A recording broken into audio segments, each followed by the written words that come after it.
Welcome back to Open Studio. I'm Steve Leahy. This is the final episode for this little guy.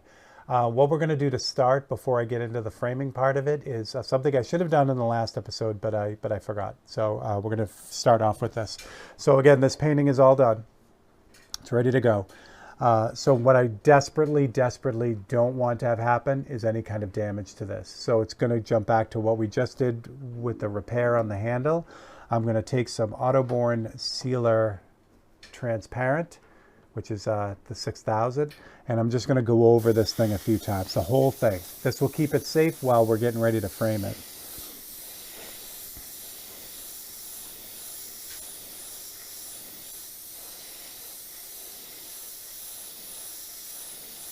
So one light coat, there it is right there. I'm going to let that sit, and I'm going to let that cure, and that's pretty much it. That's going to keep it safe.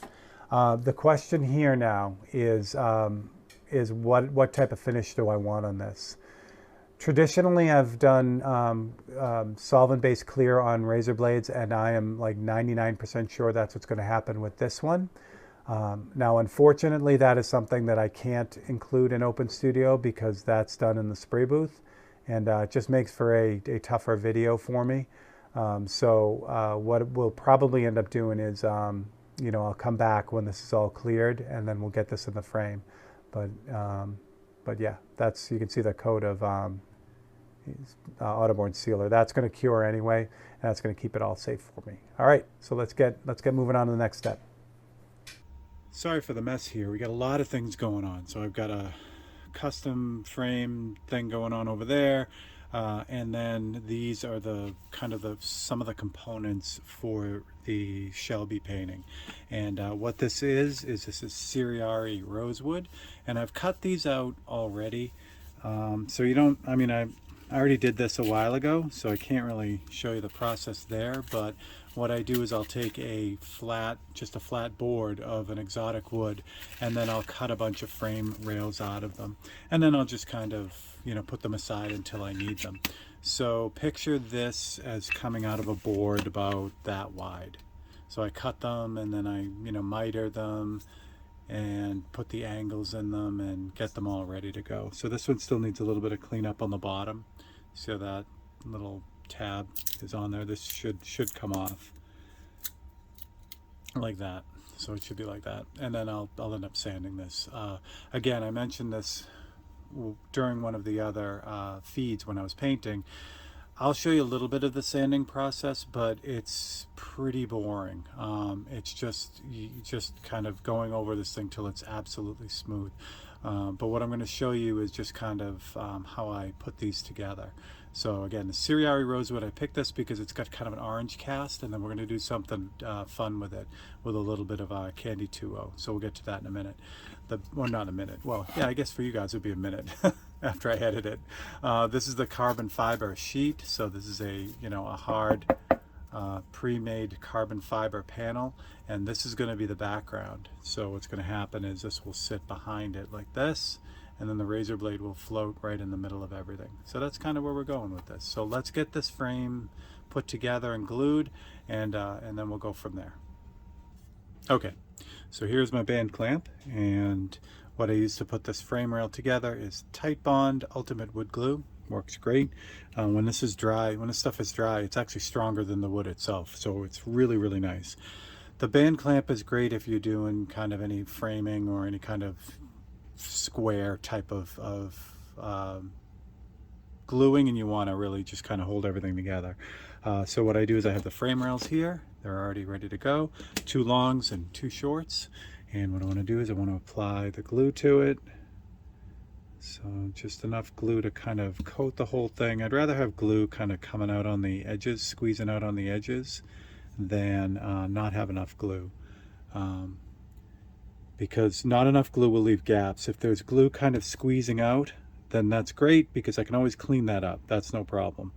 But if there's not enough glue, there's not much I can do with that. It just leaves a gap, really, and that's not what we want. Because a gap needs to be filled, and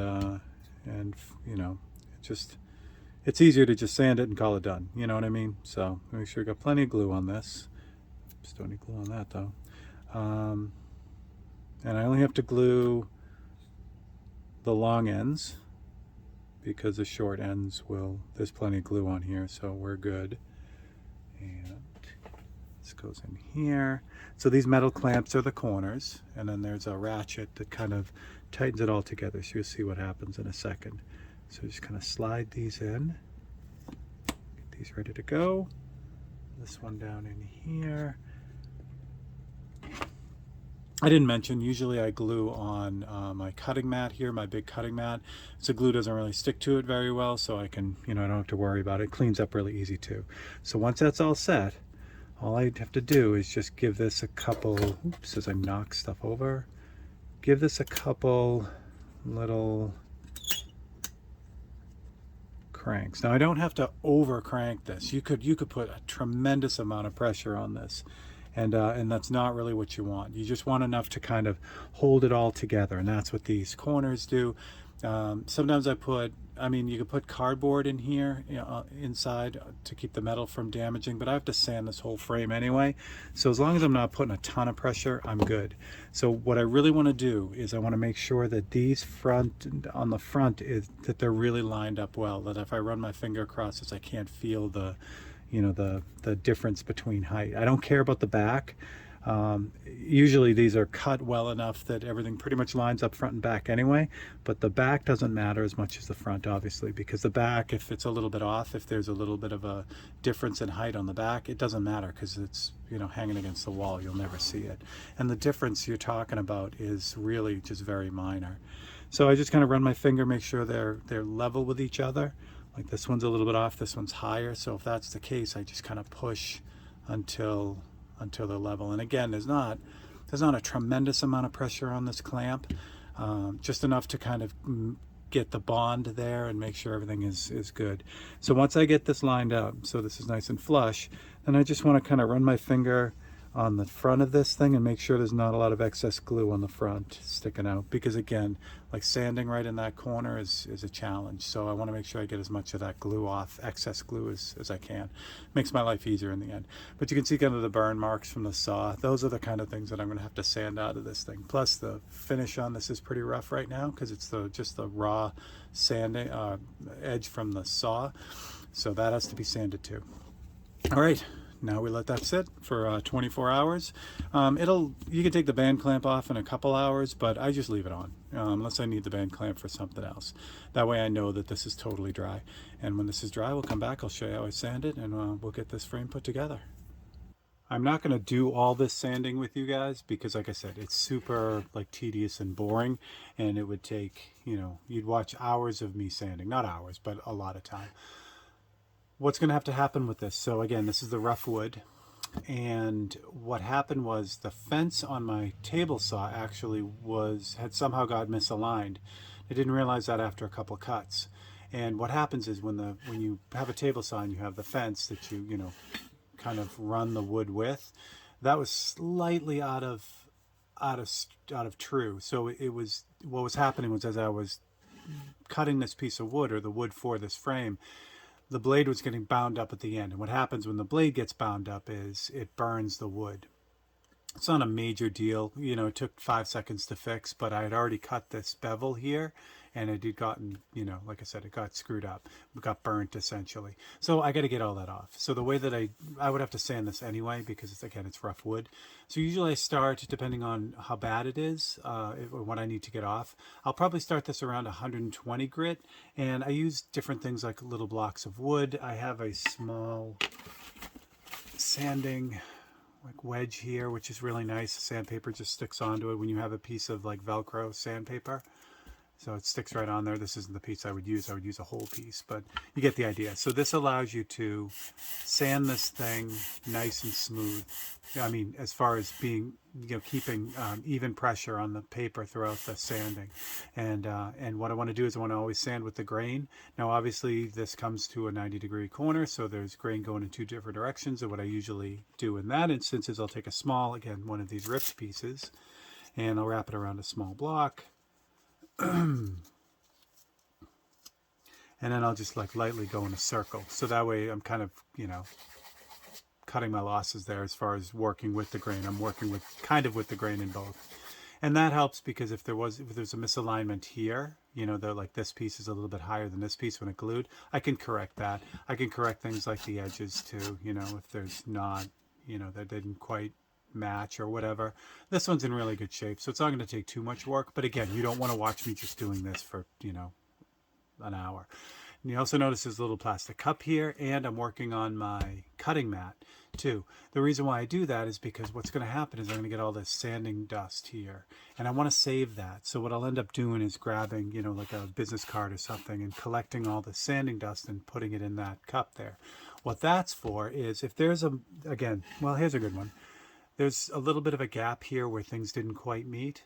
So what I do is I add a little bit of glue to that sanding dust, and then I can use it like a putty, and I can fill in those gaps. What's really nice about that is if you don't go nuts with the glue and it's mostly wood, you can sand that, you can stain it, you can do whatever you want with it. It's going to look just like that. So I like doing that instead of buying the commercial putty.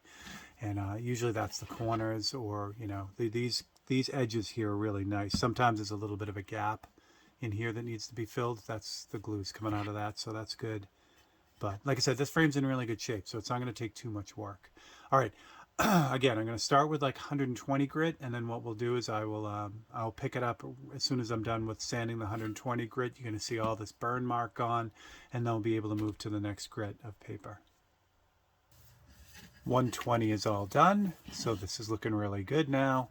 All the burn marks are pretty much gone. There's still a little bit, just a faint little bit there, but that's going to be taken off in the next step, which is 220.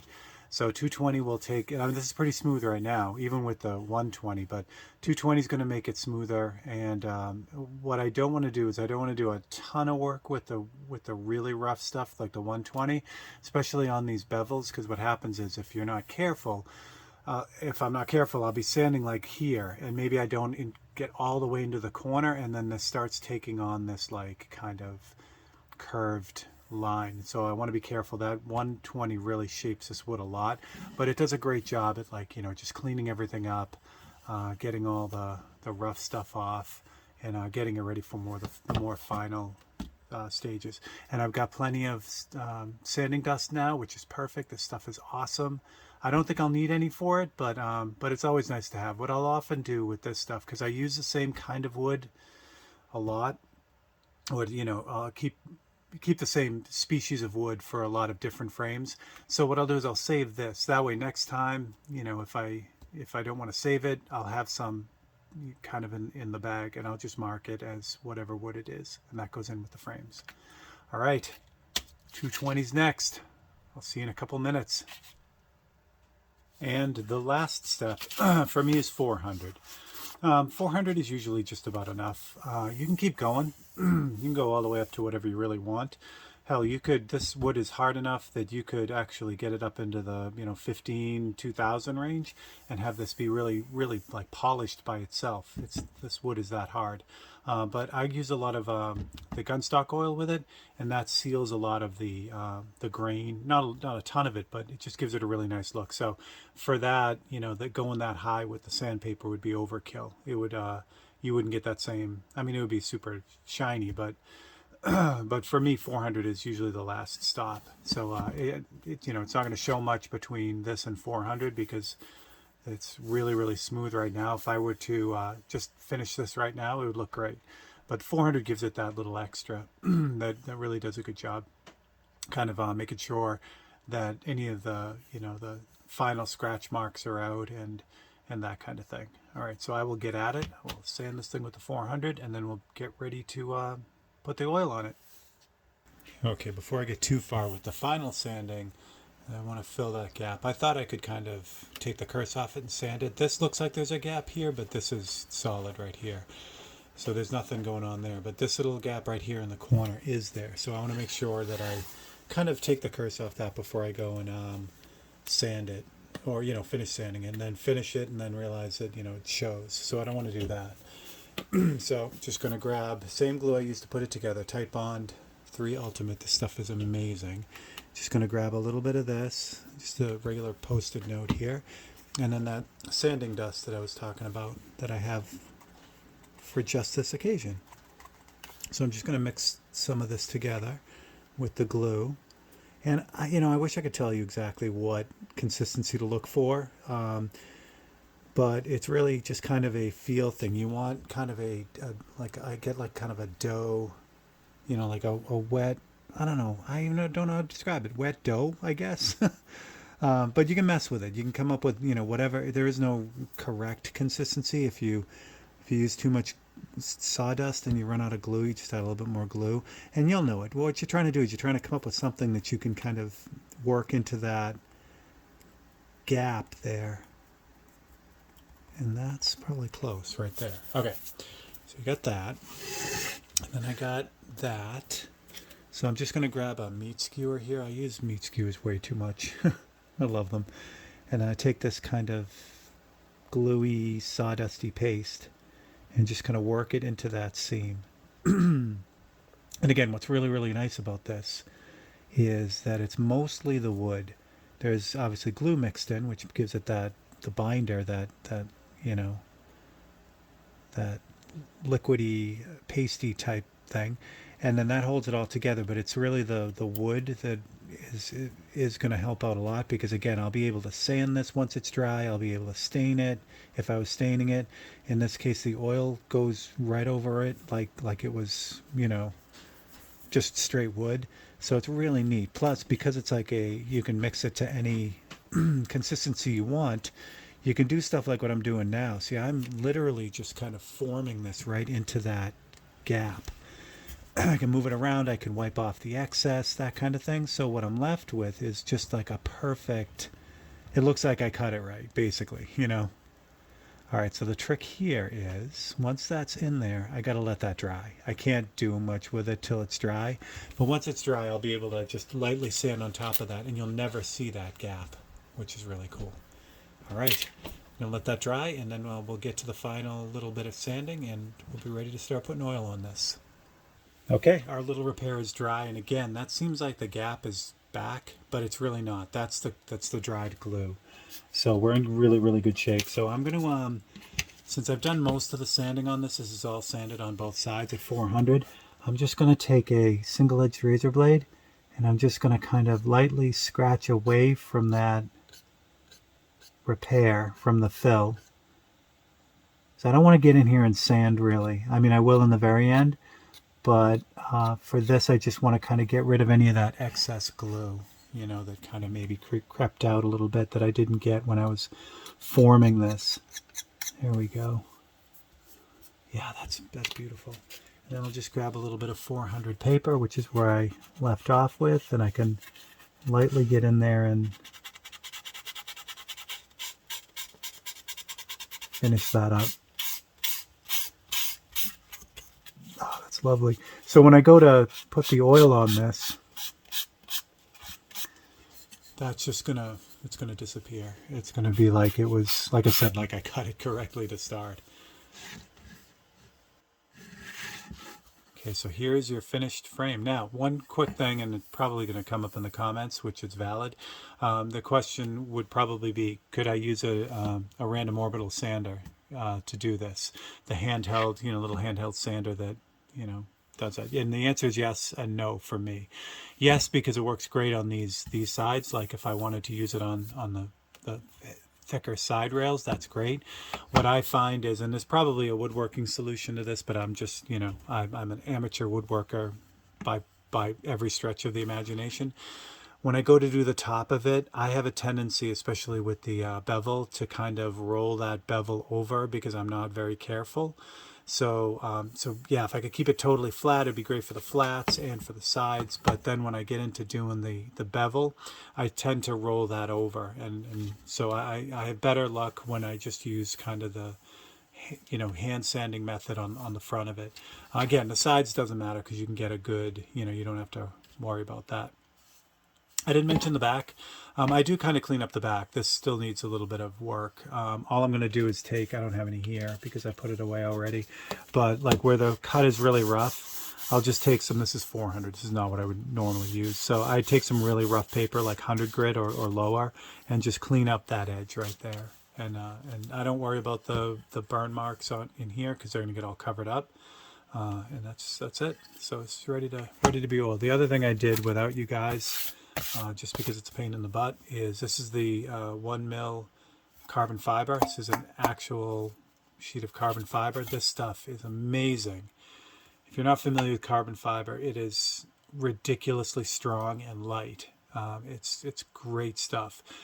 As a result, though, it's a bear to cut sometimes. So there, you can cut it on a table saw with a really super fine blade, and that works well. The only thing that makes it tough on a smaller piece is like trimming off, because it kind of can, skip and do that. But anyway, it's all cut and ready to go, and this fits right in the back here, like that.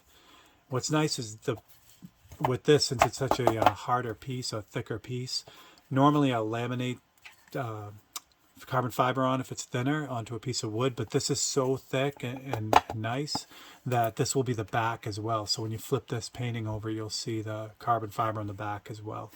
But that's kind of how it's going to kind of look. And of course, it's all scratched up just because of the protective plastic. The actual sheet is not scratched up, but it's coming together. All right, now I promise, let's do some oil. For the finish on this, I like gunstock oil. I really like it because it brings out the color of the wood, the natural color of the wood. It's durable. It's something that you can repair very easily. It's just really, really nice. And the brand I like is from Birchwood Casey. It's the True Oil, gunstock oil. It's really, really nice stuff. I found it a while ago, and I've just been kind of using it ever since. And it's super easy to use. All you want to do is make sure I've already done this. I've made sure that there's no more dust on this, sanding dust, and it's all ready to go. And it's really, really simple. It's just, it takes patience because you got to put it on and then wait, So all you do is just get a little bit on a cloth. You can use a brush. You can do just about whatever. And you just apply a thin layer of it. I know this doesn't look like a thin layer, but I'll get there. I got a chunk in there, but I'll make sure that's not going to go anywhere. So a thin layer on the whole frame. You can see the color immediately just starts coming out. It's great. And this is why I wanted this wood. It's got this kind of orangey cast to it, which is beautiful. I want to make sure I get that, whatever that chunk is. Don't want that on there. So a nice thin coat.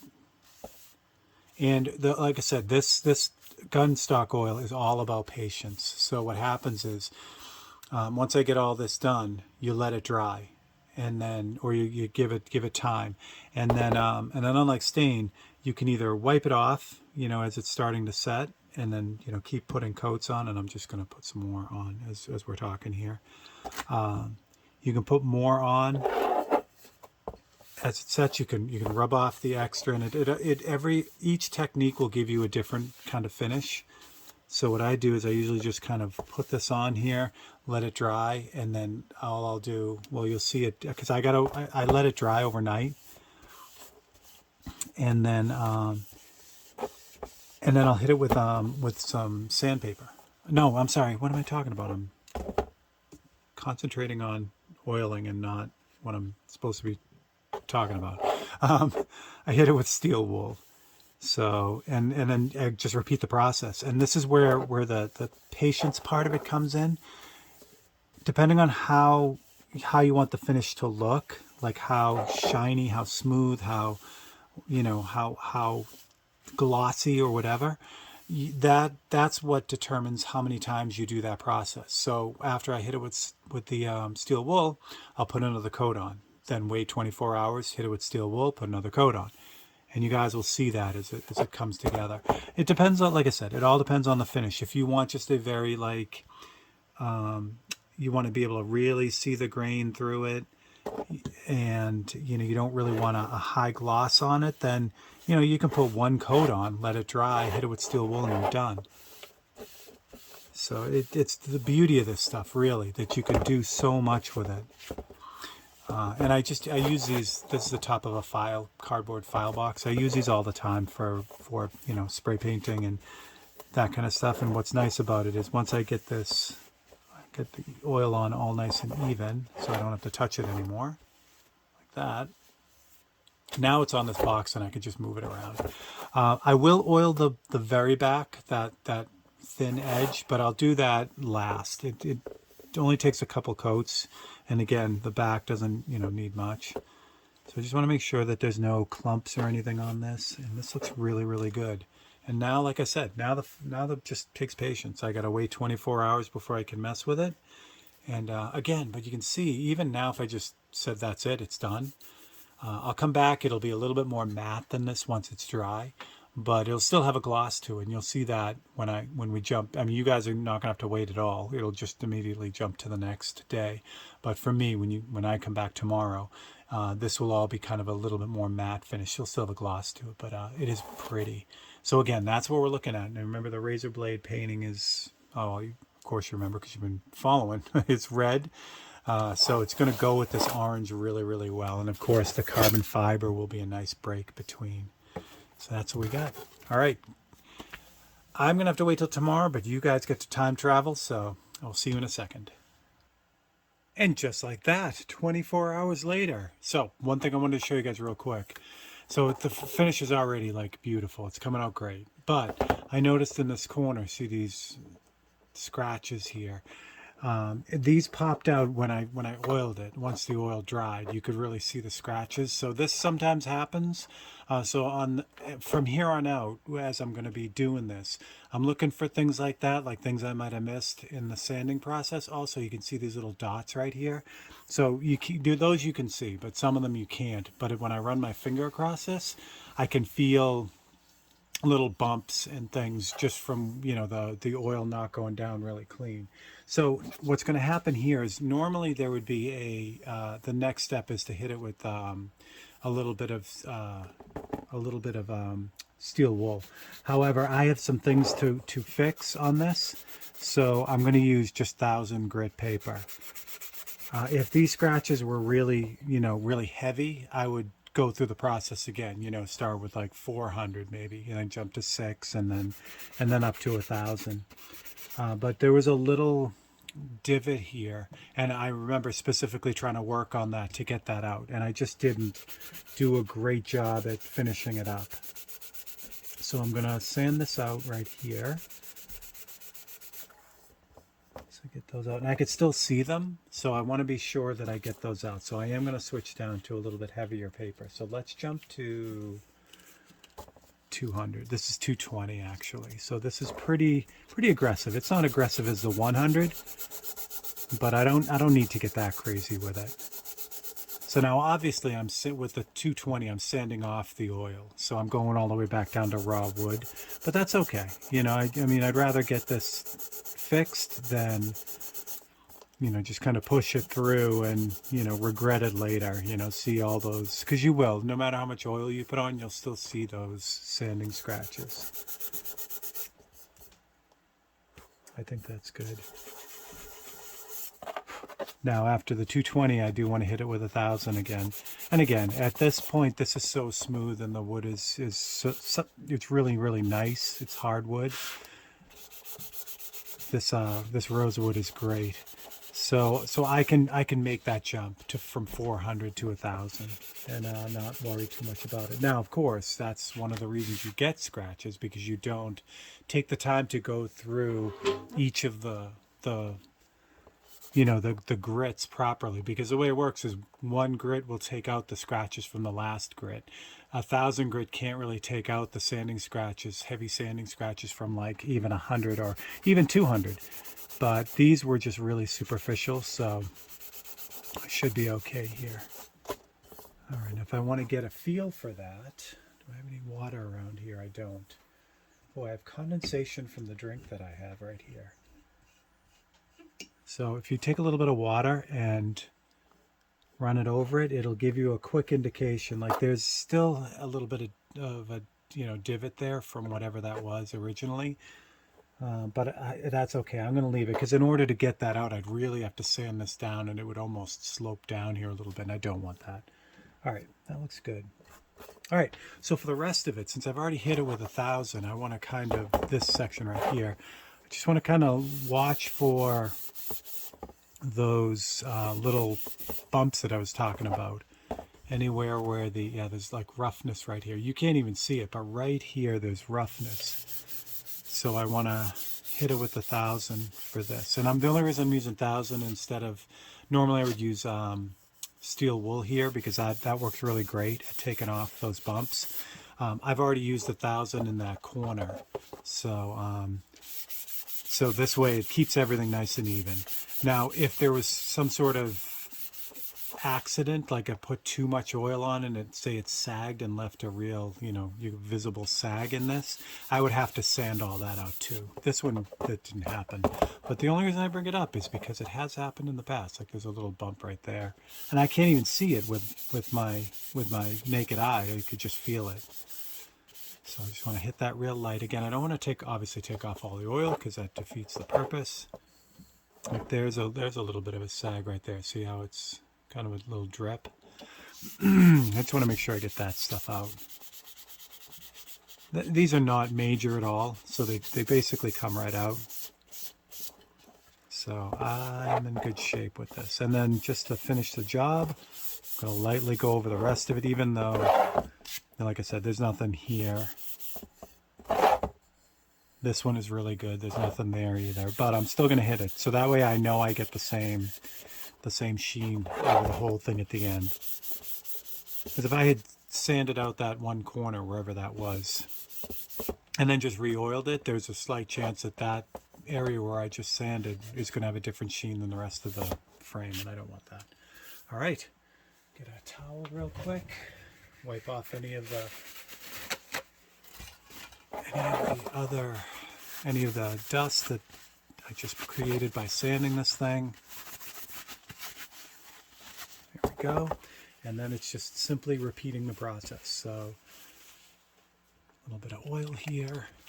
I'm running out of this. I gotta get another bottle.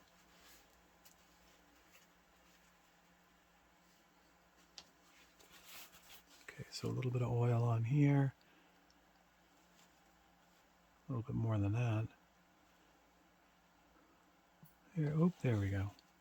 Okay, a little bit of oil. And we'll just repeat the process. We'll get this all over it. What's nice is as you move along, like in the beginning, it takes a bunch of oil. You know what I mean? It's filling in the gaps, filling in the grain a little bit. So you have to use a little bit more oil in the beginning. But as the process moves along, as you get more and more coats of this stuff on, you can use less and less oil, which is great.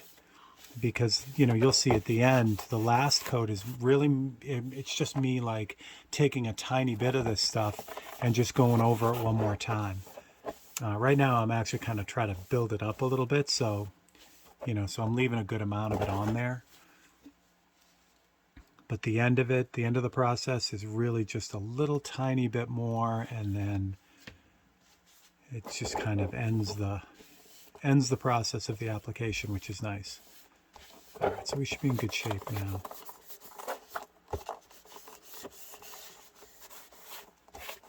Yeah, and I'm not going to need a lot of coats. I'm thinking maybe 3 or 4 coats total. This is the one I want to look for. That's where I just did that repair. Yeah, I'm thinking 3, maybe 4 coats. Again, you could build this stuff. You can just keep doing it over and over again, more and more coats, and each layer that you put on makes it a little bit more glossy. It fills in the gaps a little bit more each time, and so you can get this really pretty glossy. It doesn't get.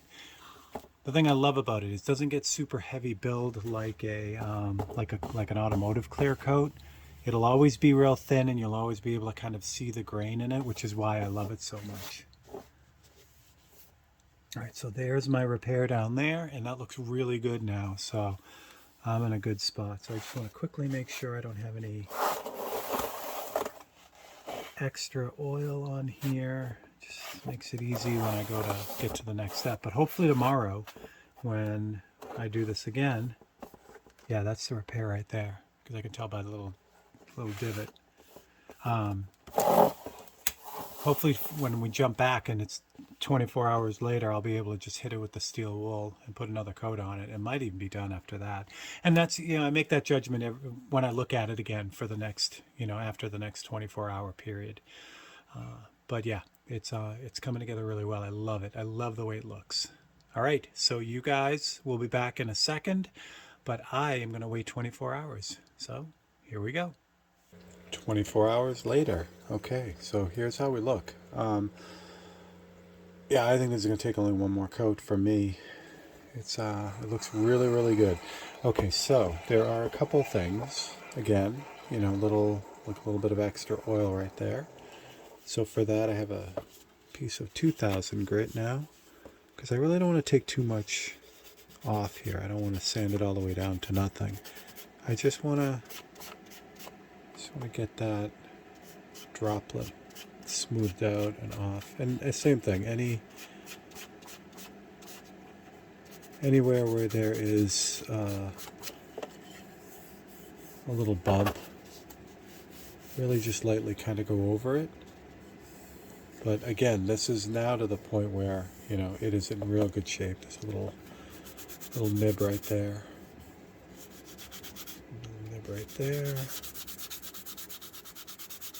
A little bit of extra oil happens usually on the edges. Oops.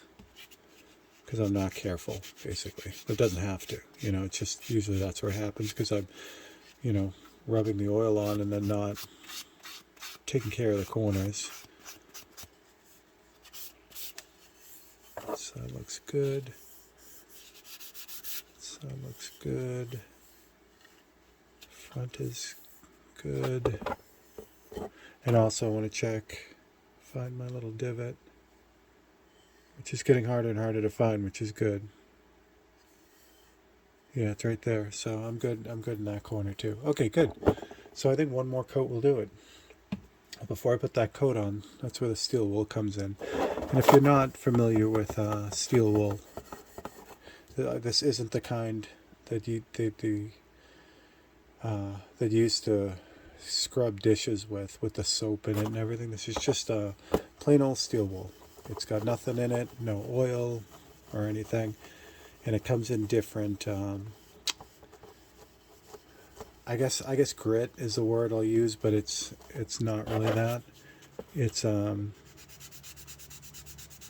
well, I guess grit is the word I'm going to use. So different fineness, I guess. So the more zeros you add to the description, the finer the steel wool. So this is 000, and like I said, it comes in all different kinds. So you just want to find one that, this is like baby smooth now. That's exactly what we're looking for. So I go over the whole thing with this, and all this does is really just kind of finish knocking down any last minute weirdness that's going on this. Gets you ready for those final coats.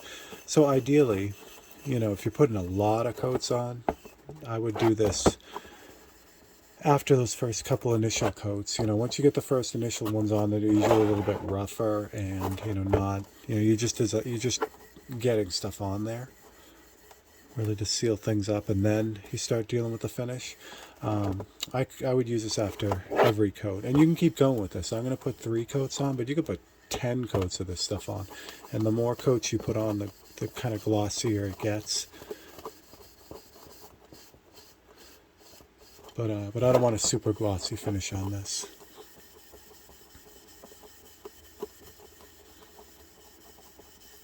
And what it is with that is it's just it's a little bit of contrast. You're not going to be able to tell because, well, I suppose I can pull this now because it's ready to go. I still have to drill holes in it. I'll pull the back side.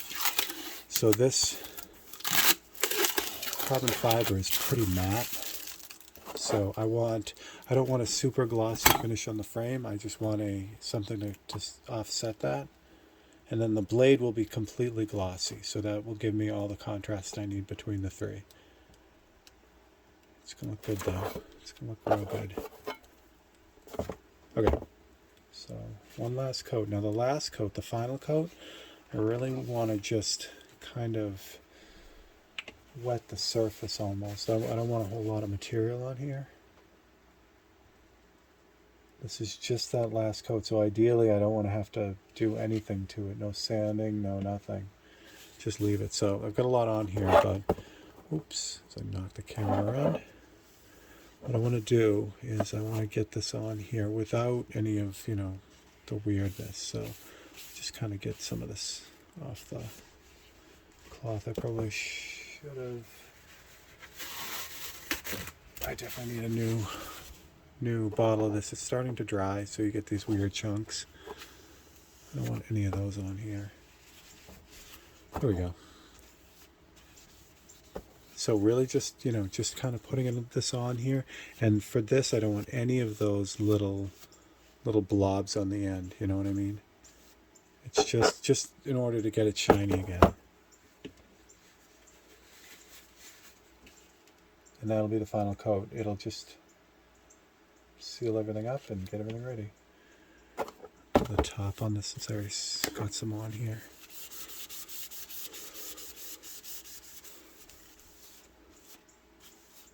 Yeah, that's nice.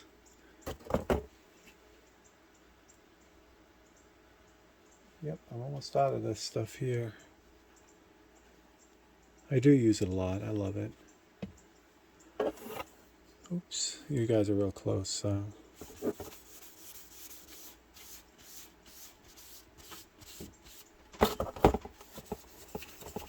Yep. Yep.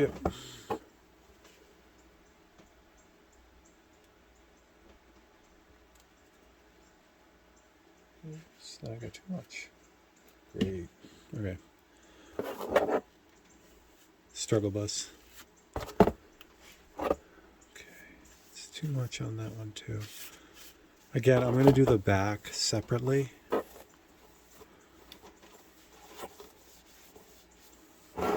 I still got to do this inside, so oops, not that one, the other side.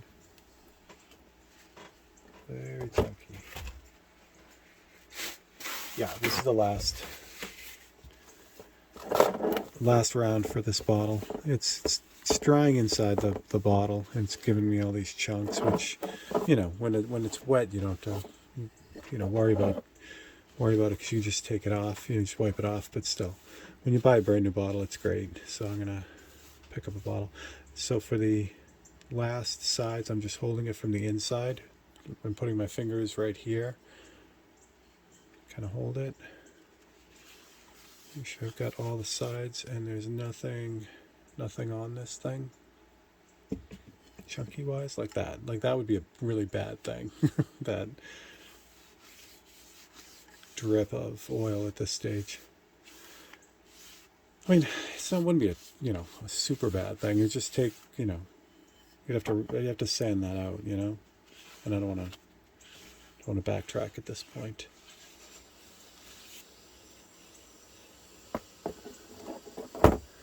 That looks lovely.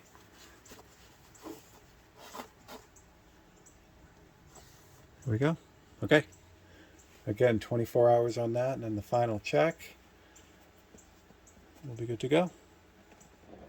Okay, 24 hours later, and everything looks really, really good. So this is the finish that you get on this.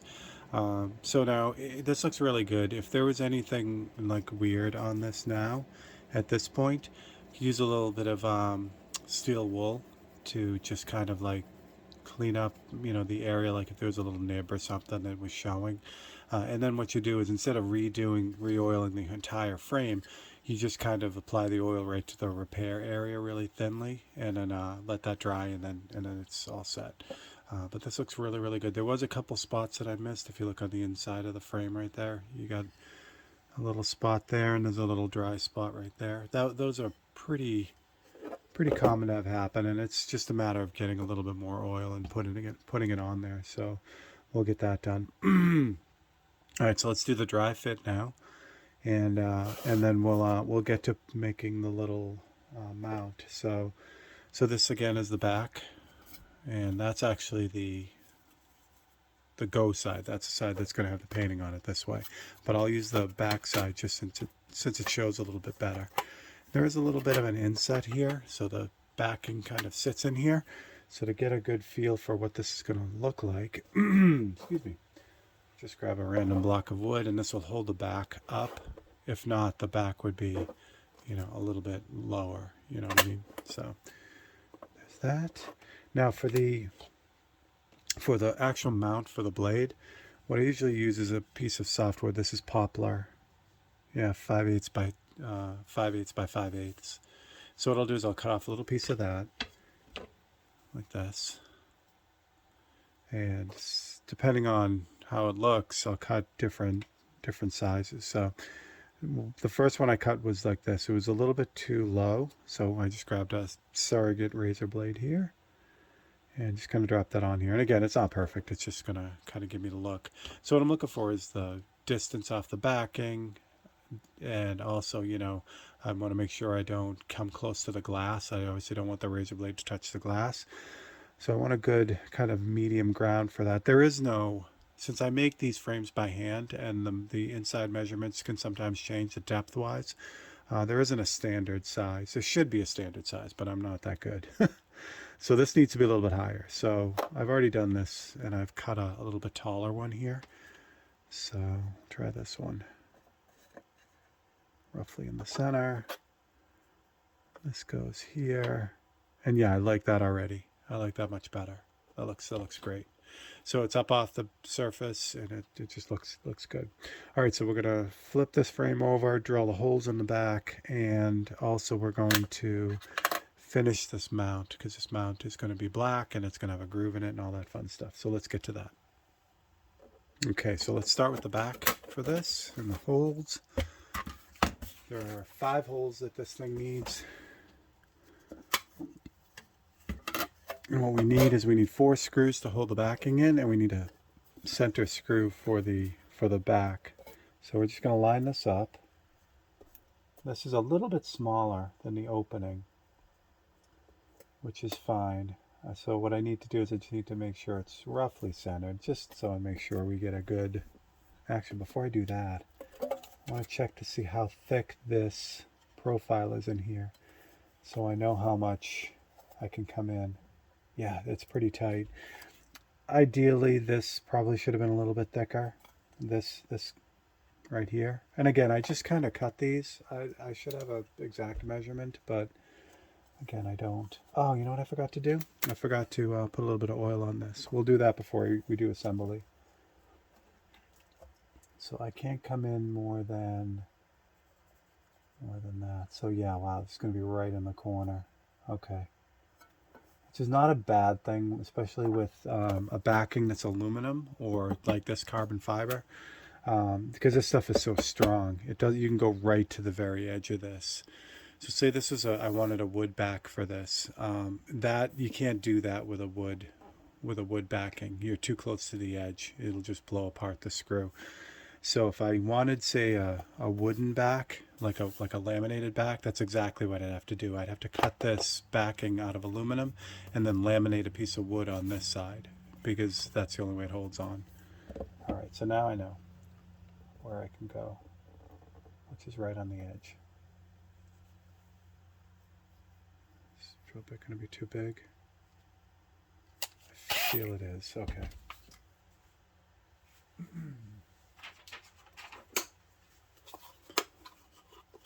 Use a little bit smaller screw on this so we don't bust through it all. And again, the nice thing about rosewood, this type of rosewood or any real type of rosewood, is the wood is very hard as well. So that will take, take a screw really well. We'll hold it on there very, very well, while not having a whole bunch of, meat or material there to hold it.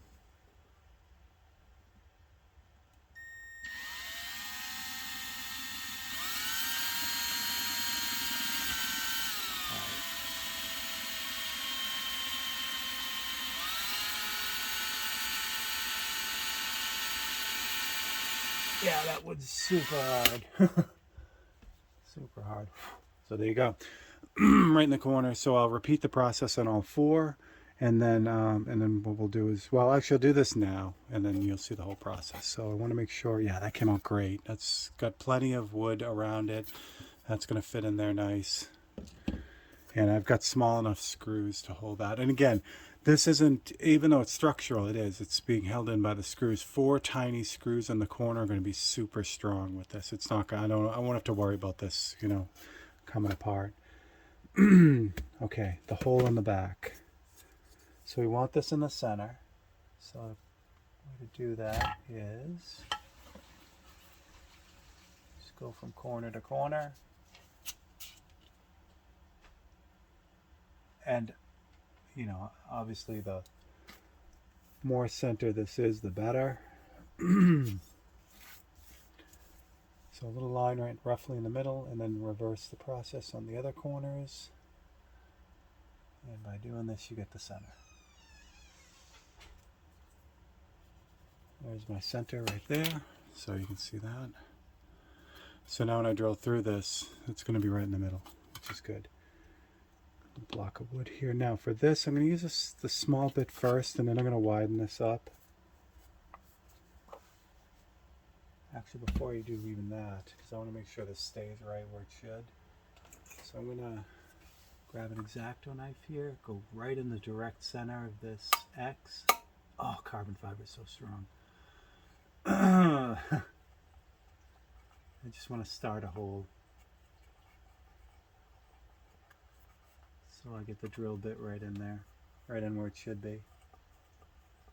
I do have a set of micro hand bits, you know, drills, but that's going to work just fine. Even though I sacrificed the X-Acto blade. Clean out this bit. Yeah, this rosewood is super hard, so it's embedded in the drill bit. Here we go. Line that up.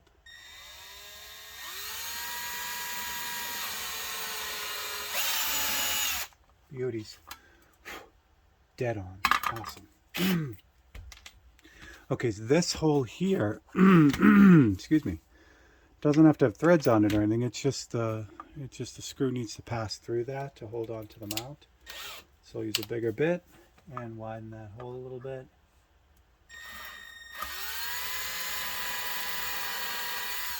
There we go. Great. And that's it. Centered and ready to go. Holes are all drilled and ready to go. So those are all set. So now we can start dealing with the actual mount. So this is the one I'm going to use. This is a good height. What I want to make sure of is a couple things. One, that these are roughly parallel. It's okay if they're a little bit off, but actually it helps. Because with a razor blade, there's that little handle on there that makes the top thicker. So generally, if you want this to lay flat, the top has to be a little bit, this distance needs to be a little bit shorter than this distance. It doesn't have to be much. And even when it's not, it still works. So, but I want to kind of do a few things to this first. So, all right. So I'm gonna sand this to make it, you know, flat first, or you know, reasonably flat. So I get some really, this is just like 80 grit sandpaper. So I'm just going to use this to kind of straighten out this, holding it parallel. And poplar is a great wood. It's pretty soft, so you can adjust it. You can, you know, kind of move it around really easily. You can correct it. Where a harder wood, I mean, it would have been, you know, you could use a hardwood for this. I could use a piece of Siriari rosewood, which would be great, but you'll never see it. So instead of, you know, having to deal with that, meaning, you know, there's a lot more work in dealing with a much harder wood when you're sanding and shaping it than a softer wood. And for what this is going to do, again, it's going to be painted black. You're really never going to see it. So I'm going to go with the easier wood for this. I have used PVC for this too, you know, just thick pieces of PVC. But what I find is the double stick tape that I use to adhere this, the 3M tape, sticks a little bit better to the wood than it does the PVC. So I used to, on the older blades, they would be epoxied onto this, 2-part epoxy, but from an archival standpoint, that's rough, because if you ever have to take the blade off, you're going to have to damage the blade to break the epoxy. So I've switched almost exclusively over to this 3M VHB tape. It's really, really strong, but if you ever had to get the bond apart, you could just rip at the foam, you know. And and you'd be in good shape. How's that looking? Yeah, that looks good. Okay, so I think, which way are we going here? Just going to kind of put it down on the block here to see what's going on. Yeah, that's going to be perfect. So that's going to be our top.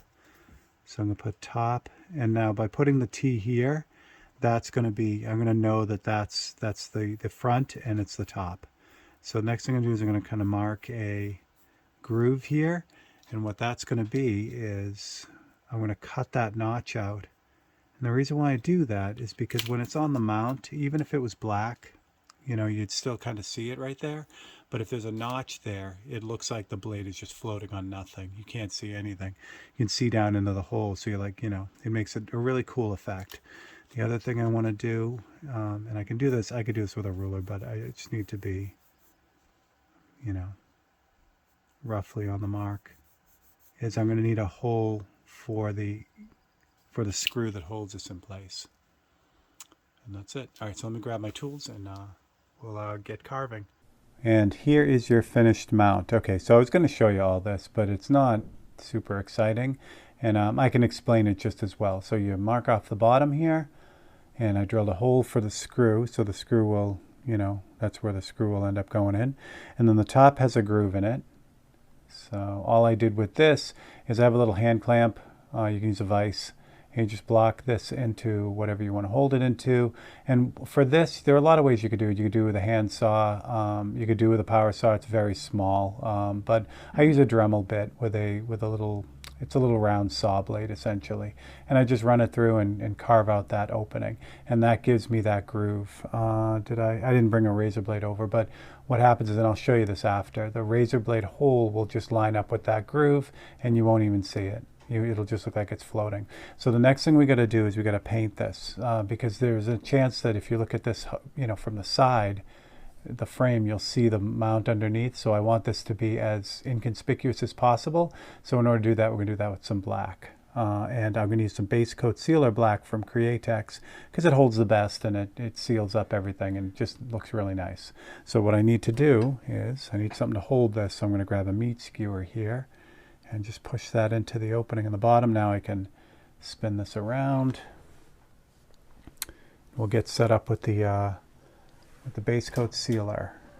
So Autoborn sealer. I keep calling it base coat sealer because that's what the old name was for it, and I just got it stuck in my hand. But it's Autoborn sealer, and this is sealer black. So this is a it's in the end it's not a final black. It's actually got kind of a grayish look to it. It's just, again, it's just a sealer. It's designed to fill in gaps and to act as the primer and all that. But for this, I don't have to have this beautifully, you know, deep nighttime black. If you wanted that, you'd have to then, on top of the base coat, you'd have to spray an opaque black or gloss black or some other deep black. This is gonna, you'll see this is gonna be kind of grayish. So I'm just gonna really lightly kind of go over this.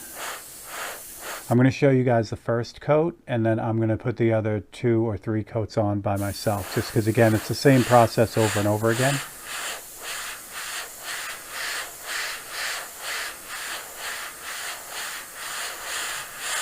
You want to get decent coverage. Now, this is the downside of using poplar. Poplar is also a pretty absorbent wood because it's, you know, lighter. So it's going to suck up a lot of this primer. That's good. That's what we want. But it's going to take a few more coats than it would if it was a hardwood, you know, super hardwood where the paint would just kind of sit on top.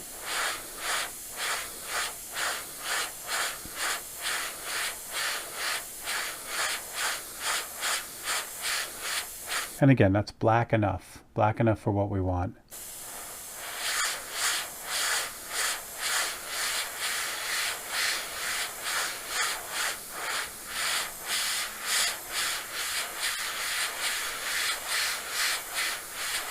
Now, I don't have to do the bottom, and I don't have to do the top rails, but I do need to do inside the little trench here.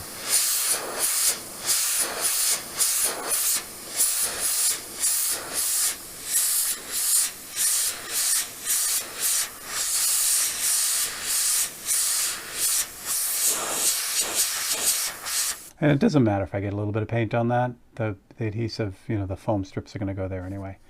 All right, there you go. So I'm going to give that about 10 minutes to cure, and I'm going to put another coat on it. And I'll probably put about 3 or 4 more coats on this. So the whole process takes about an hour, but that's okay because I'll be doing other things in between. But that is the mount. Here is the mount all cured up with all its coats. Looks great. And put that aside for now.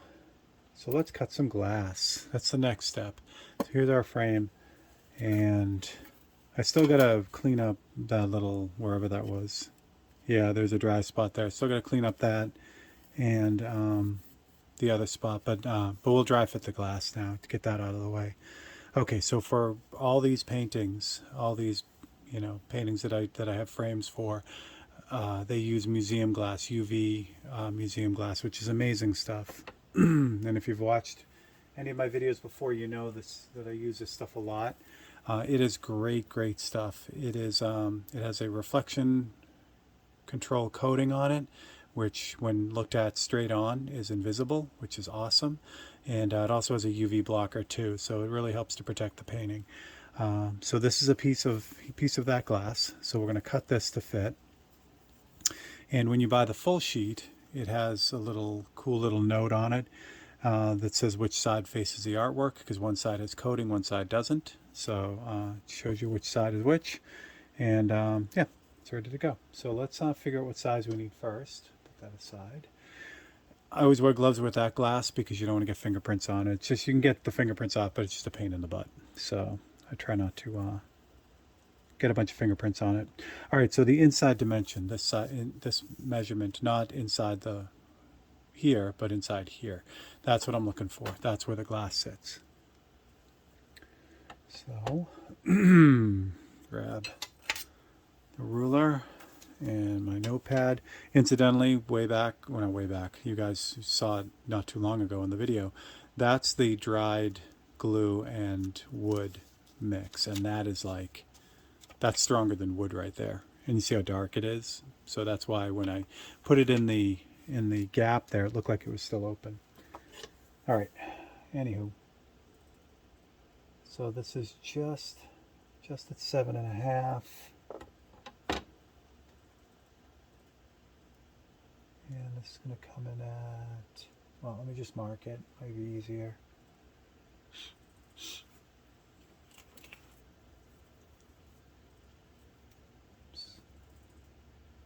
All right, so I want to come in a little bit. So we'll do, what, 5 3/8? No, this is 5.5 actually. Get all these other marks off here. I mark my ruler way too much, and then I don't take the marks off, and then I don't know what's what. Yeah, we're going to play it safe and come in at 5.5. And then I think on this dimension here, the worst thing that can happen, and trust me, I do it all the time, is if you measure exactly this opening and then cut your glass out, almost always for me, the glass just barely doesn't fit. And when that happens, it sucks. Because you can't, I don't know, maybe you can. I'm not totally up on all kinds of, glass work, but you can't like shave like a 1/16 of an inch off. So for me, I'd have to cut a whole new piece. So I come in a little bit each time because I've got a lot of gap here to move around in, so I don't have to be like dead on. In fact, I want to come in a little bit shy each time. So there we go. All right, so let's cut this. I'm going to do all this and watch. It's going to be, the glass won't fit in. I don't know why, but for me measuring glass, I get in my head that it has to be exact, and then I always run into that problem. All right, so I think I can get away with the short side being here. Yeah, plenty. Okay. So we're going to cut the long one first just to make it easy. I need to somehow put my head in the way. There we go. So I want to make tick marks on the top and the bottom where this is going to be cut. I'm going to put my head in the way for a second here because I got to make sure I get this right on. Sorry about that. And again down here.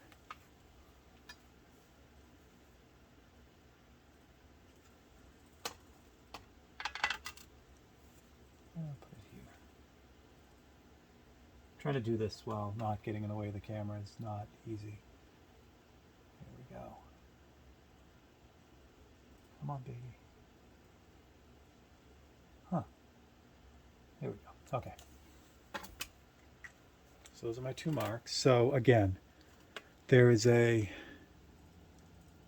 so when you're looking at this, and this is if you buy a full sheet of this and it has this marking on it, you really want to make sure that you save this piece for last.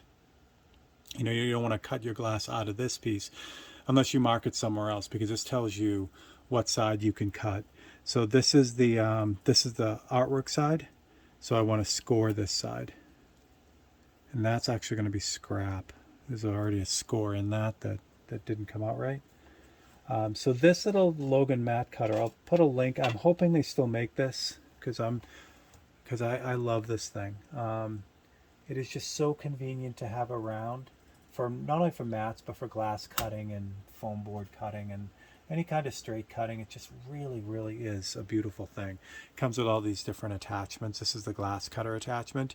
You can get, you know, regular glass cutters at the hardware store. I have a new set of glass cutters coming in that I'm pretty excited about. I was just about to drop this on the glass. Yikes. But this thing for making straight cuts is amazing. So you just line up the blade with the tick marks that I put on here. Again, I want to be on the inside of those marks, if anything, because again, I don't want this to be just, you know, just a hair too big, because that would be bad. Here we go. All right, and then you just slide this across to score the glass. Gently take it off, and you get this nice score on there now. And then for breaking glass, it's really easy. You just kind of put a little bit of tension on right at the end, and it just snaps off. Do I want to save this? Yeah, I'll save this. Stuff is super expensive, so I have a bunch of small scraps, but it's always nice. Yeah, so that break is perfect. If you do it right, yeah, there's very little that can go wrong. What is that, glue? Yeah, that's a little bit of glue on there. We'll get that off. All right. Do I want to cut off the letters? Probably, because I want to take a chance that shows.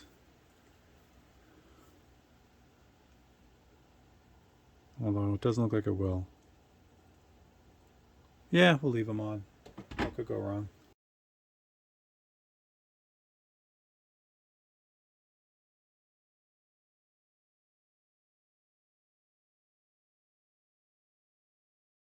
So even these smaller cuts on a good mat, on a good glass cutter, it'll work out fine, which is really nice. I did get this all fingerprinty.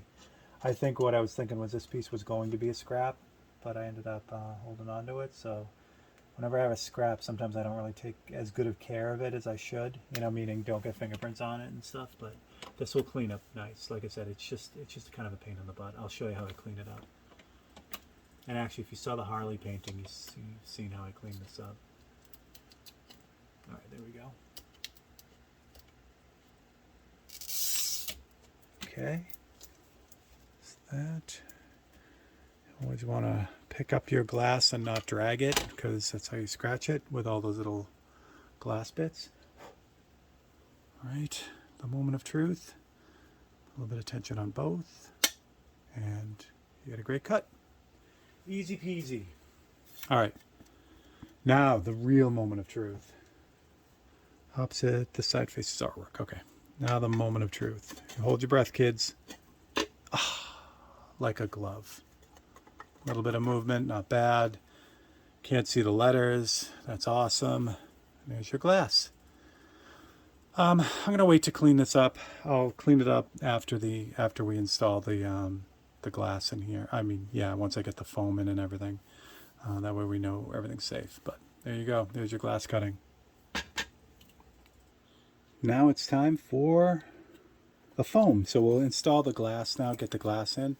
So this is the carbon fiber. That's all set to go.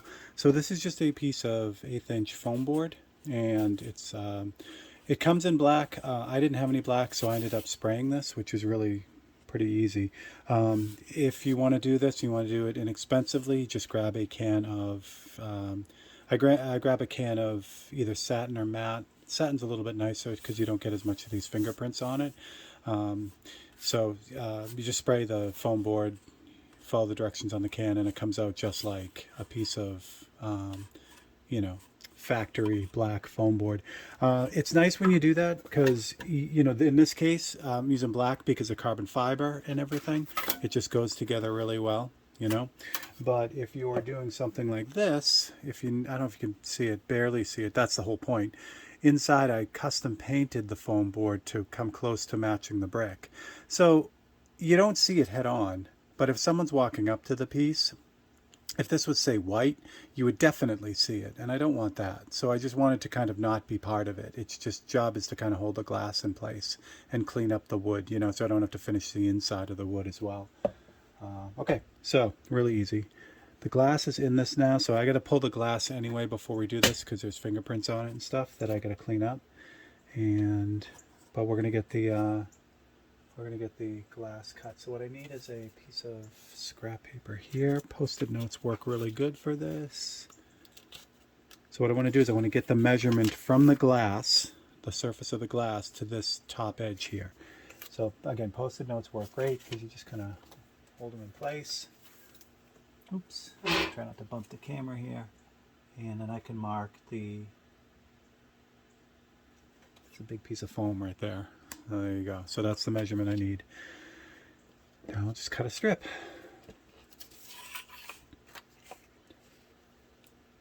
Measurement. Okay. As far as foam board goes, there are different kinds of foam boards you can get.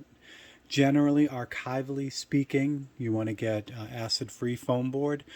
But in this case, since the only contact this is making in this piece of artwork is the glass itself and the backing, you could use any foam board really. You could use really anything. You could use matte, thick enough matte board, or actual wood, you know, works well too if you're handy and can cut stuff like that. I like foam board because of the weight, you know, it works really well for keeping the weight down.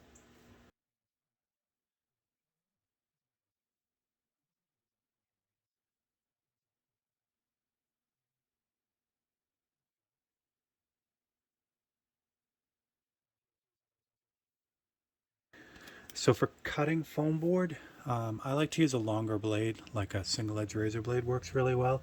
You can use an X-Acto knife, but what I find is if you get this more of a straight down angle as you're cutting, you end up ripping the foam inside.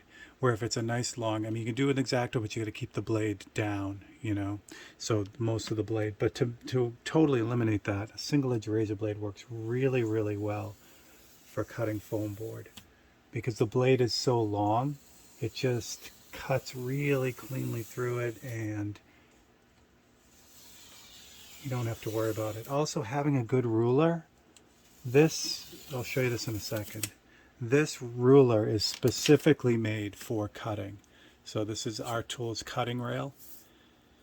What's really nice is it does have this little bridge that you can use to protect your fingers, which I obviously didn't use, but it's made that way. But the most important part about this for me is the foam backing on this.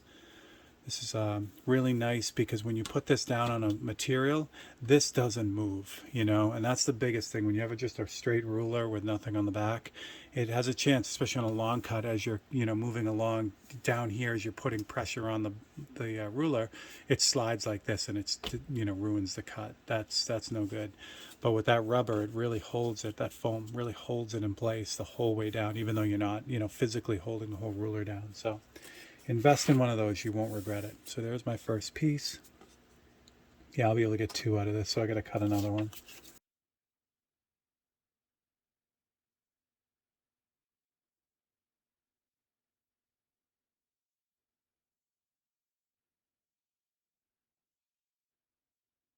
And there we go. All right, another quick thing for cutting. Again, even with the single edge razor blade, I try to keep the blade down low at an angle. See how much of the blade is making contact with the foam? That's what you really want because then it really slices it very clean. If you're up like this, you get a very small amount, I was going to say short amount, small amount of blade on the foam, and then that's when the inside of this thing rips all up. But if you're nice and low, then you get this really, really nice cut. The other thing too is don't try to cut this in one shot. You notice I took like multiple cuts to get this through. Really lightly went through. As my dad always says, let the tool do the work. Let the blade do the work.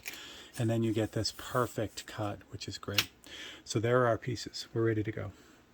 Now what I'm going to do is I'm going to dry fit these first, because again, there's lots of fingerprints on this thing I have to clean up before I install it. But we're going to get all the pieces done first. So all I do is just kind of line it up, put my thumb on this, and then make a mark, and then I can cut this.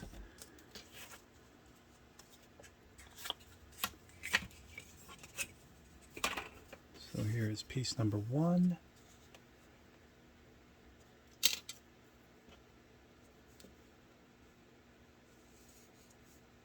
So actually I grabbed the X-Acto knife and that sucks. I can feel it ripping up the foam on the inside. Obviously, if you're using single edge razor blades and things like that, you want to think about what happens when the blade slips. You know, if the blade slips, I don't want my fingers anywhere near here. So it's super important, because the things like this, they cut right down to the bone. All right, so there's my first piece. That fits right in there, and it's too big. So just trim it off.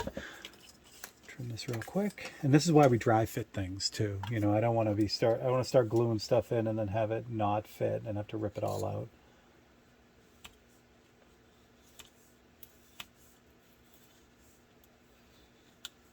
Same thing, even with a trim like that, I do a bunch of cuts and we're ready to go.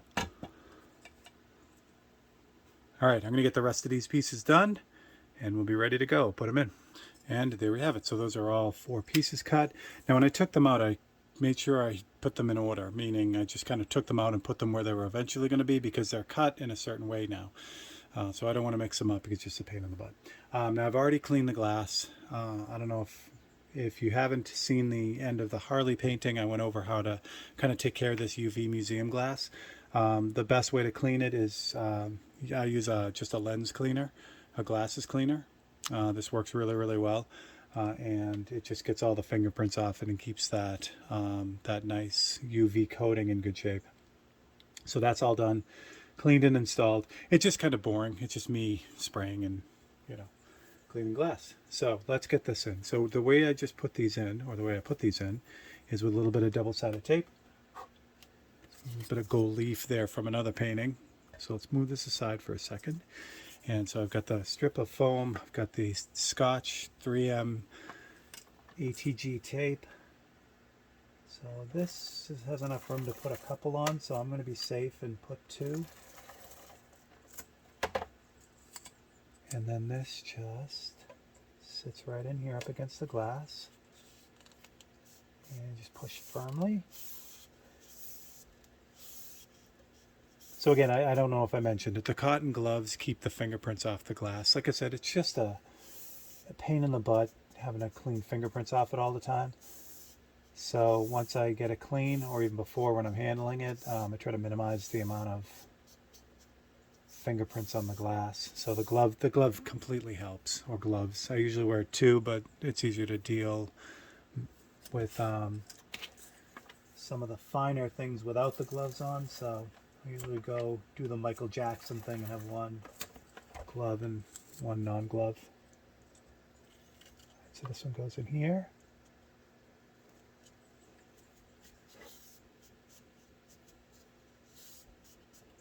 And just repeat the process for the rest of them.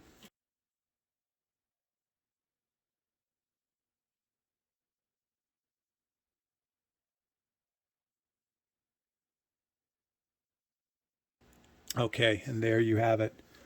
Glass is all installed, ready to go. And see how clean that is on the inside? Just super nice. It just looks really good. And then, of course, the backing is going to go in here. Eventually, I'll take the plastic off this, but it'll be like this.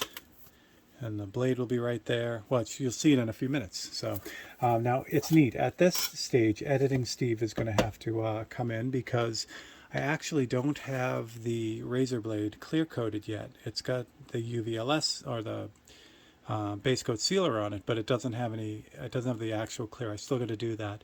But in about 2 seconds, that's all going to be done. And I'll be right back.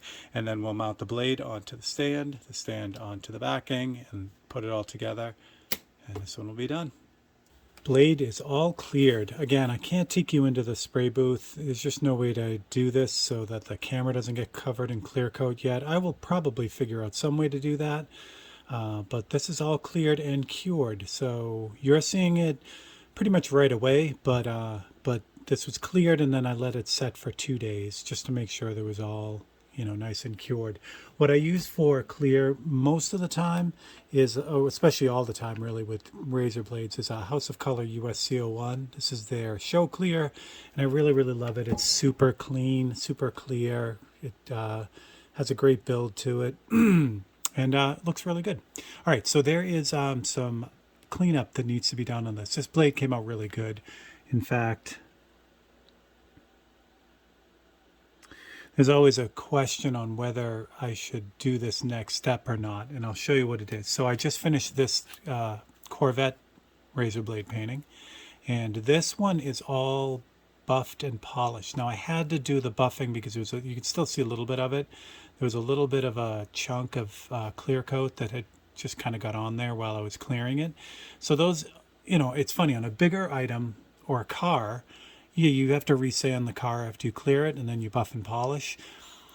But there are a lot of parts of the car that you cleared that are absolutely mint, and you hear clear coaters, custom painters say this all the time. It came out of the gun beautifully, it looks like glass, I barely even have to touch it. So if you're lucky with the razor blades, that happens. You just happen to get it so that it's just a perfect pass. It looks like glass, it's ready to go, you don't have to touch it. So that sometimes happens with razor blades. This one is like right on the fence. I should do this to show you. Yeah, I will. Let's get a little bit closer. Okay, here we are closer. See the little bits of dust, and those are just, kind of par for the course sometimes. So we want to get some of those out. Now again, this blade is in really good shape. So depending on what happened to it, excuse me, sometimes if there's a big clump in it or something really bad happens, you have to sand it and then re-clear it. This definitely doesn't have to have that happen. So what I'm going to do is I usually start out with 3 grits, or I have the higher grits of sandpaper, depending on what it needs. So this one I'm going to hit with 1500 to start, just to make sure. And what I want to do is, ideally I want to kind of work in an orbital fashion when I'm sanding this, because it kind of, what happens is when you're sanding the clear coat, by going in this like kind of random or round way, these little orbits, you don't get a lot of sanding scratches. They actually just keep kind of, you go over them so many times in this random way that those sanding scratches don't show up. If I were to just go back and forth like this, you'd see it like the grain of a wood. So I don't want that. The other thing that's really, really important with sanding clear coat, the clear coat is the thinnest on any edge, like the edge of this handle and the edges of the blade too. So I want to kind of be careful not to really sand too much on those. So I'll sand the bottom part, flip it upside down, and sand the handle itself. Same thing, just kind of work in these little circles. Again, I want to be careful of this top edge here. And what happens is, as you can probably imagine, if you're real aggressive with sandpaper in any clear coat, you can sand right through the clear coat and all the way down to the base coat, in this case the painting. And that's called burning through. So you burn through the clear coat. And that's not a good thing, because if I damage the paint, I have to fix the painting and then re-clear it. It's a twofer mistake. So I just want to kind of make sure, get this all set, and then we check it. I should have brought over some water. I don't have any. You can wet sand this too, but the blades are so small, they don't really even need it. All right, there's a little chunk right there. You guys can see it. I want to see if I can minimize that a little bit. I'm being super picky with this, but again, these blades deserve that kind of pickiness. So So let's see, a little bit of 3,000 here. We see if we can lessen the, yeah, that's beautiful. Just kind of lessen the size of that little bit that's sticking up. And again, once again, you guys are super close. So, yeah. There we go. Now, obviously, I mean, I can't do too many, like these circles, I can't do too much of that because I don't want to get, I don't want to cut into that edge. It's a clear coat on the very edge of the handle there.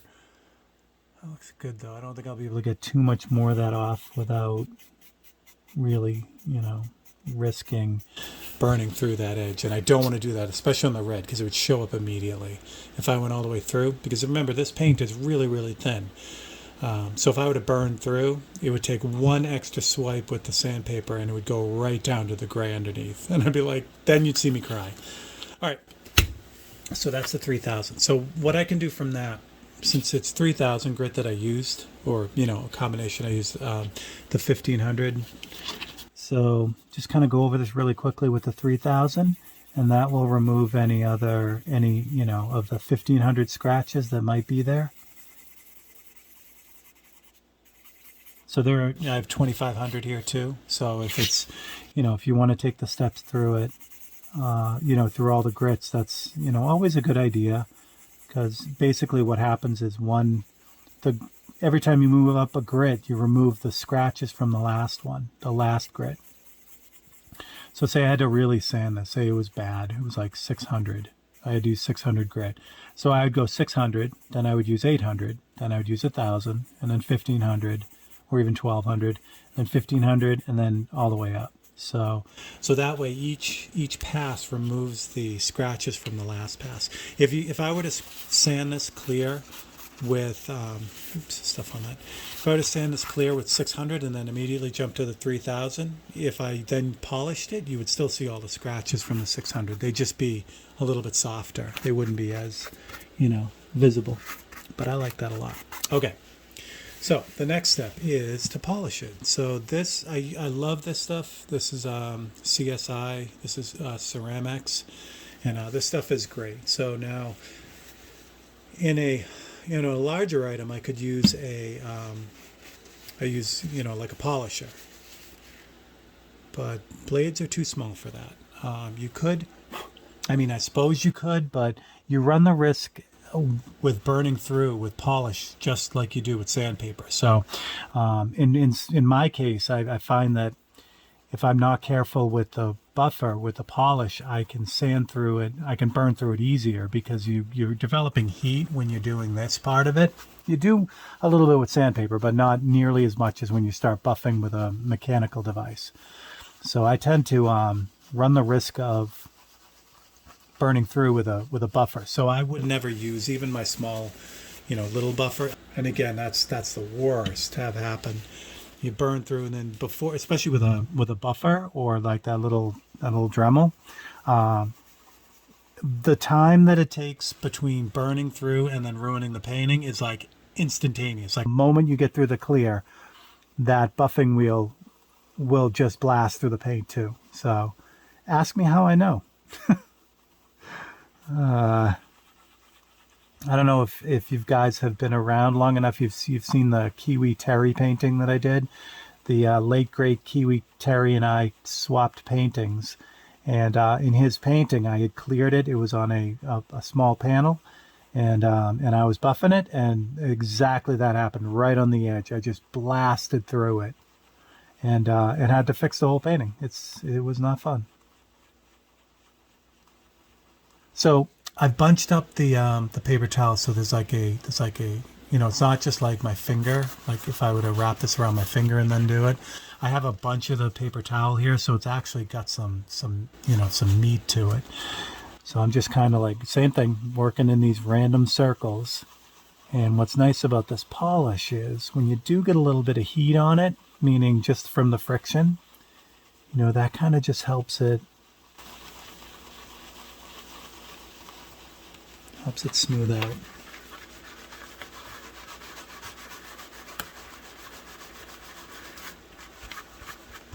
So I'll give you the preview here because it's coming along nice, but you still see some of that swirly in it. So it just means I gotta go back and repeat this, but I won't, show you 15 minutes of polishing. I'll just get it done and then we'll jump to the next step. But that's how I do it. And it's all by hand. So you can see it's already better. Even that little dust nib right there, I'm okay with. You only really see it. I mean, you'll never see it straight on. You'll only see it if you catch it just at the right angle, which I'm good with. But if I do this at the right angle, you can still see all the swirlies. So what I'm going to do is I'm going to grab that 3000 again and run through it again just to kind of, sand it out, and then I'll polish it, and then we'll get this in the frame. Okay, so it's all cleared, all buffed, ready to go. So we're just going to pull this off, get this mounted. Tape comes off. Just want to make sure I get any of the leftover compound off. That. Good. Okay, so I've got the components all ready to go. This is the backing, carbon fiber. It's all ready to go.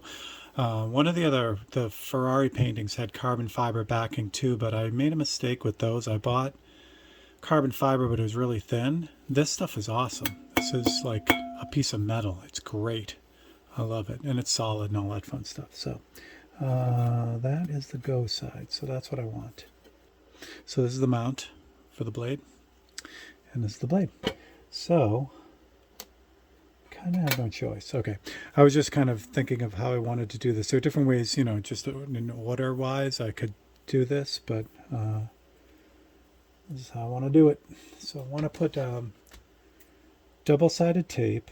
This is a 3M VHB tape, super high bond tape, but it's nice because it's foam. So it if the blade ever needs to come off of the mount for whatever reason, it's still considered archival because you won't ruin the blade trying to take the blade off the backing. So what I'm going to do is I'm just going to put a piece on one side and a piece on the other.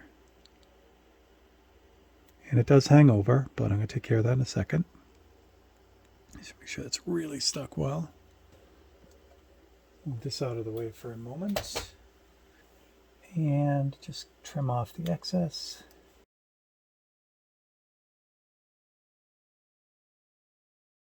Okay, so that's all set to go. Now the blade itself, get this on here. So we're just gonna, no, it's double-sided. So I've got the plastic on,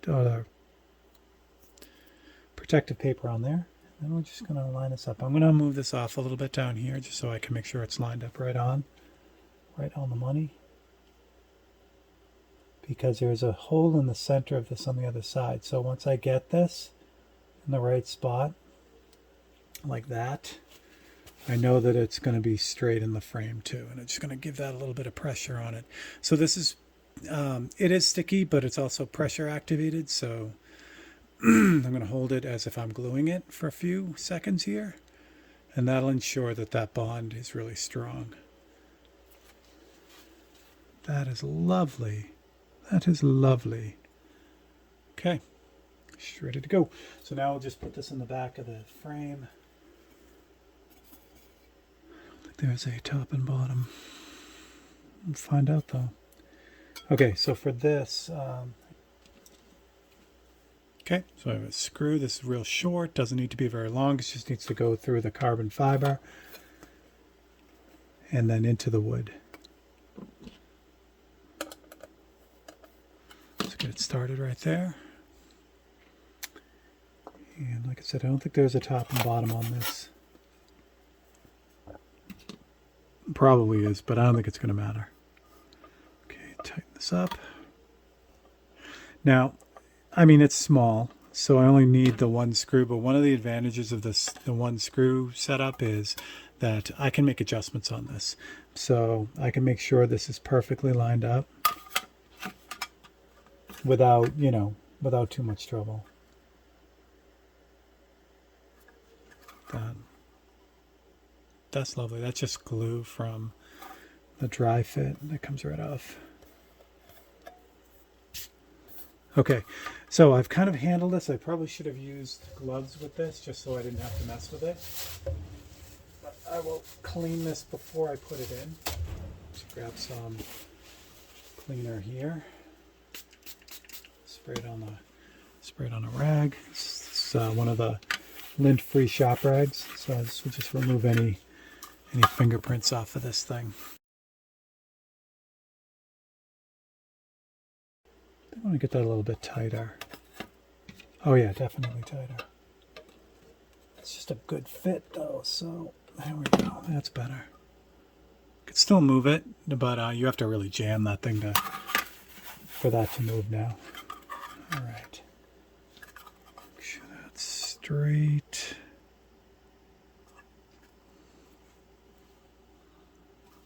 These are much easier to take apart and put back together too, because there's no dust jacket on these paintings. So where another painting, I'd really have to make sure everything's straight before I put it all together, because it's a pain in the butt. This is just a mild pain in the butt because there's only 4 screws that hold this together. So I'm going to get this together just to kind of show you. So here's our frame with all the glass and fun stuff in it. And I never did the wah. Okay, I never drilled the holes for the wire, so we'll do that too. All right, so that's what it looks like. I'm super happy.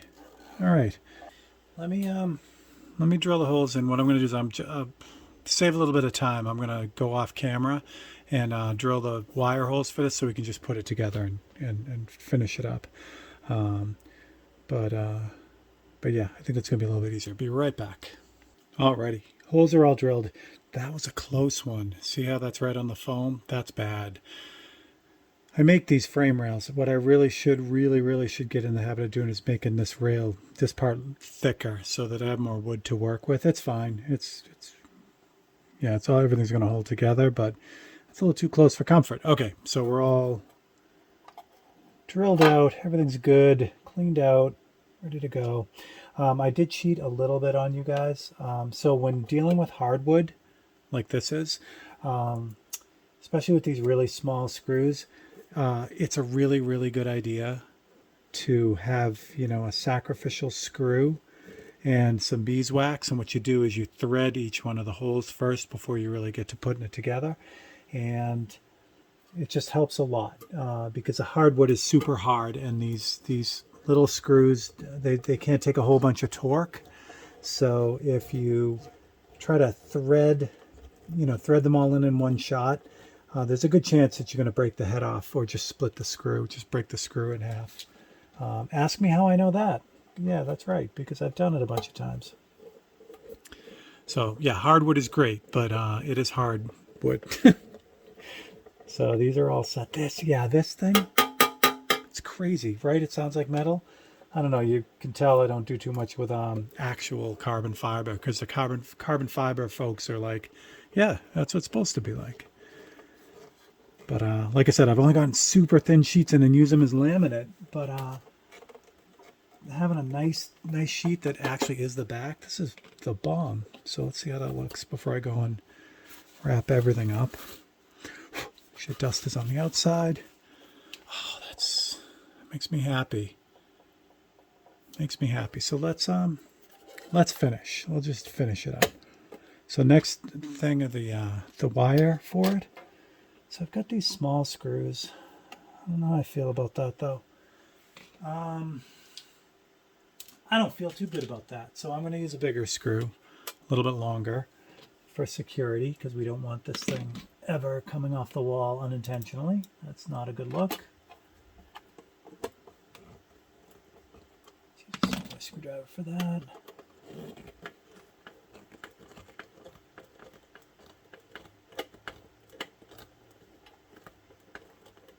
That's much better. That makes me happy. I love these little screws. They're good for, really small paintings. But for this one, there's enough room to move around there. These are my favorite D-hooks. These are from, I'm going to call it OOK, but they might be called Ook. I don't know. I've called them both. I don't really know. So either way, they're great. I like the whole company. We got a lot of neat framing stuff, really good high quality stuff. That's beautiful. Always love to make sure there are no surprises on the other side when I do stuff like that. So I was intending to use the smaller screws, but we're looking good. Okay, that's that. A little bit of framing wire here.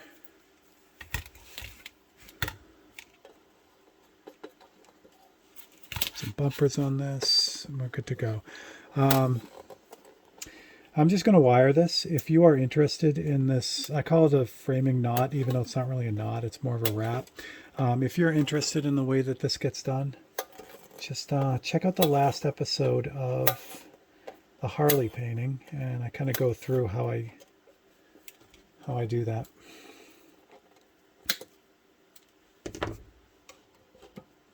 There are actually a couple videos. I think I've done a couple framing videos with that on there, so I won't do it on this one. I'll just wire it up.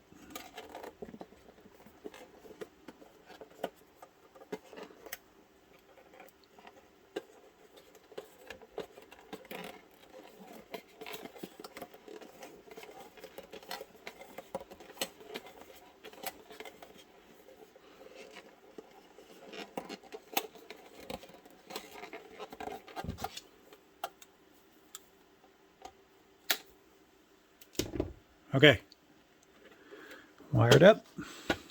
Let's get some bumpers on this. I do a business card. So even on these paintings too, the bumper is just high enough to keep this off the wall. Let a little bit of air get behind it. It's more of a traditional thing in this case because, I mean, there's nothing on this thing that would be affected by, just general moisture, like a dust jacket or something. But they do keep it off the wall a little bit, which is always nice. Take on. Here we go. Now I'm not gonna. Oh, am I gonna write on this? Huh. I don't know that I'm gonna write on this. The back of this. I should. Actually, you know what? I'm gonna wait on that. So you're gonna see it done. I haven't really come up with a title yet for this painting, which is what I would write right here, and then I'd sign it. I probably will, and what I'll use is maybe like a gold oil, metallic gold marker, because that'll be good. And then once that dries, it'll be fine. But I don't have a title on it, so I don't want to do that yet. But everything else is done, so I think that's good for today. And this is good for the end of the feed. So there you have it. There's a Shelby blade all framed up and ready to go. So I want to thank you all again for hanging out for this entire one. It wasn't as epic as the Harley painting. It was like 67 episodes. This was only just under 20. But still, I really appreciate you guys hanging out. If you have any questions, if I missed something, please put them in the comments. And also, of course, don't forget to like and subscribe. And also, if you are looking to help out in a tangible way, in a monetary way, you can do what these lovely people have done. And that would be great. That goes directly to support what we do around here. All right. So for Steve Leahy and the yet unnamed Shelby painting, thank you all for hanging out with me. And I will see you on the next Open Studio.